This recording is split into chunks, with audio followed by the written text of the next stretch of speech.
President Cyril Ramaphosa is on a working visit to the United States this week for talks with US President Donald Trump. This meeting is expected to lay the groundwork for new bilateral trade agreements in key sectors like agriculture, energy and transport. But it comes amid growing tensions over South Africa's policy direction and Washington's hardline stance, including a controversial offer of refugee status to Afrikaners, driven by false claims of racial persecution from right-wing groups. For more on this, I'm joined by international relations analyst Thembisa Fakude. Thembisa, good morning. Thanks for your time. A pleasure to have you. How can President Ramaphosa strike the right balance between maintaining diplomatic decorum but firmly rejecting inflammatory claims like the alleged white genocide without appearing either dismissive or defensive?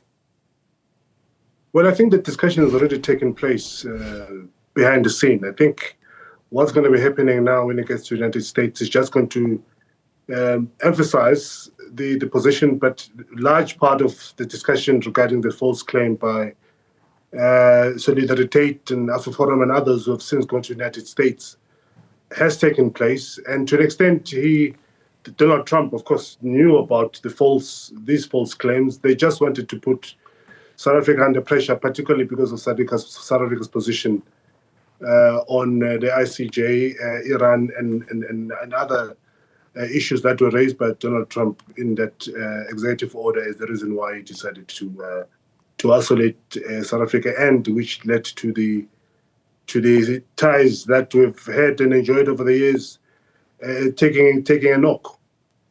And we might circle back to some of those other geopolitical ties that South Africa has vis-a-vis the United States' stance on them. But given the anticipated end of AGOA and South Africa's proposed reciprocal trade package, Thembisa, how can the president use economic incentives as leverage without compromising South Africa's national policy autonomy, especially on sensitive issues like land reform? I think it's going to be very difficult for him to do so. I mean, Donald Trump seemed to have dug in his heels in terms of his position regarding South Africa. But for me, I think this is part of a bigger, broader geopolitical stance that Donald Trump is taking, particularly regarding Israel. If you remember, over the past couple of days, Donald Trump has gone on to mend relations with the Houthis in Yemen, has gone on to mend or attempt to continue to mend relations with Iran. And now he's talking to South Africa. If you really think about it, this has got to do a lot with Donald Trump basically sending a message to Israel that the United States will do whatever is good for the United States and is not going to be listening to Israel henceforth. I know many people are not talking about this, but this is by and large the reason why you've seen Donald Trump, the United States government, making these overtures towards South Africa is a bigger picture of sending a message to Israel that Israel is not occupying the same position it has been occupying over the years. And that is, as you say, an interesting new development. There are reports, as we've heard, the US may pull out of the G20 summit in South Africa. What diplomatic tools or messaging could the president use to reinforce the value of multilateral engagement to a president who is widely known for his transactional worldview?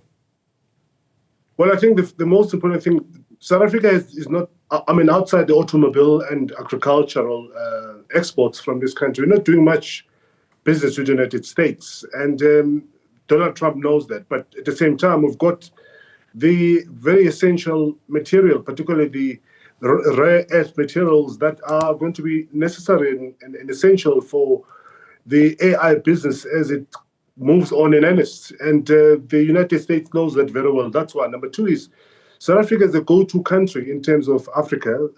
If you want to do business, particularly in Southern Africa, including in the DRC, which is part of the SADC, you'll have to have a relationship with South Africa. And I think the United States understands that. Notwithstanding, of course, that they've gone on to sign their bilateral relations with the DRC, which is essential and key in the next frontier of the AI business in the United States. The South African capabilities and platforms are very important in terms of how they're going to go about pursuing that business. And that's why I think one of the other reasons why Donald Trump has decided to do this rapprochement with Cyril Ramaphosa and South Africa in general is because of precisely that business, which is going to be very essential moving forward. We've reported on this earlier about the request from our government for a closed meeting on this. I'm not sure what the final position on that is going to be. But given, Thembisa, the potential for public posturing or provocation from the Trump administration, how important is media management and public messaging, both before and after this meeting? And what tone should the presidency adopt to shape the narrative?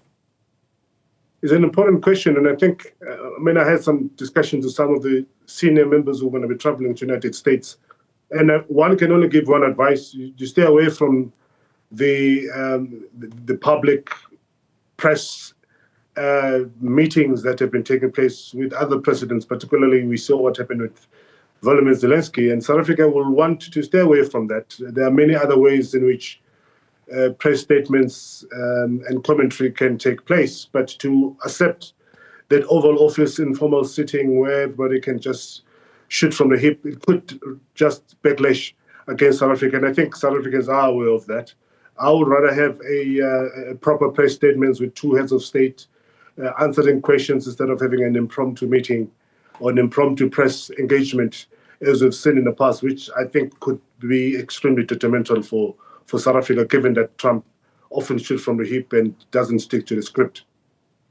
I mean, it's hard to ask for a prediction with unpredictable quantities in the mix, Thembisa, but what are your expectations of how you think this will go?